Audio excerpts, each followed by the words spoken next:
La famille biblique.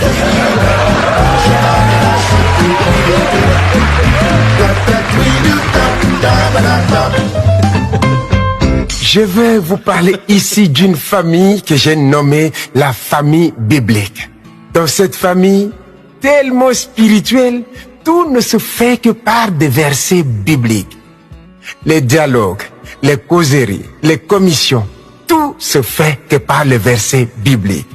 Un matin, la maman se pointe devant la porte de son fils et pour lui demander de sortir, elle dit, « Mon fils, réveille-toi d'entre les morts et Christ t'éclairera. » L'enfant se tourne et retourne sur son lit et dit, « Femme, qu'y a-t-il entre toi et moi?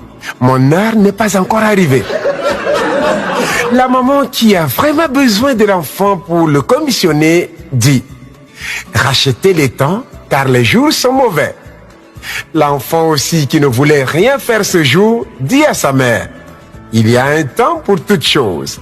Il y a un temps pour travailler et il y a un temps pour dormir. » La maman change un peu de ton et dit, « Enfant, obéissez à vos parents. » L'enfant réplique automatiquement, « Et vous, parents, n'irritez pas vos enfants. » La maman finit par se retirer tranquillement. Mais quelque chose va se passer le soir. Madame m'avait demandé quelque chose à son mari depuis il y a 2 mois. Et depuis ce temps, monsieur peut-être a oublié ou bien c'est expressement, il n'a pas répondu à la demande de madame. Alors, ce soir-là, dès 19h, madame est déjà dans la chambre. Elle a enfilé son sous-vêtement, le collant et même le carrera et elle se place au fond du lit. Son mari, constatant son absence de quelques minutes déjà, entre lui aussi dans la chambre. En voyant seulement le décor qui est planté, vous le savez très bien, les hommes ont d'autres yeux. Lorsqu'ils regardent, ils peuvent déjà imaginer ce qui pouvait arriver après. Et là, très rapidement, monsieur a compris qu'il y a un danger. Alors, il commence à faire sa prière à haute voix en disant ceci. Il se déplace partout dans la chambre et dit, « Oh Dieu, je te loue et je te célèbre pour la femme merveilleuse que tu m'as donnée. Une femme soumise, une femme obéissante. Avant que je ne finisse de lui demander quelque chose, elle me donne déjà. Oh, merci infiniment parce que même ce soir encore, quel que soit ce que je vais demander, elle restera la même et obéissante. Gloire à toi, mon Dieu. » Et il dit un grand Amen à haute voix. Mais madame ne bouge pas. Alors monsieur se rend compte que le match est serré. Qu'est-ce qu'il fait? Il vient prendre sa place au lit. Et dès qu'il s'assoit avec un peu de force, il fait un peu de bruit, la femme tire la couverture sur elle et se serre encore davantage au mur. Monsieur s'étire un peu, s'allonge et commence à parler doucement. Demandez et l'on vous donnera. Et là, il y a silence de mort. Alors il continue. Cherchez et vous trouverez. Et en disant cela, il envoie sa main pour toucher sa femme, mais la femme est encore allée plus au mur. Alors à la fin, il va dire, frappez et l'on vous ouvrira. Et en disant cela, il envoie aussi son pied pour cogner sa femme, mais la femme ne fait pas de mouvement. Et c'est alors que monsieur est en train de réfléchir sur qu'est-ce qu'il devrait encore faire. Il écoute la petite voix sous la couverture. Non, la main de l'Éternel n'est pas trop courte pour sauver, ni son oreille trop dure pour entendre. Mais ce sont vos crimes qui mettent une séparation entre vous et votre Dieu. Ce sont vos péchés qui vous cachent sa face et l'empêchent de vous écouter.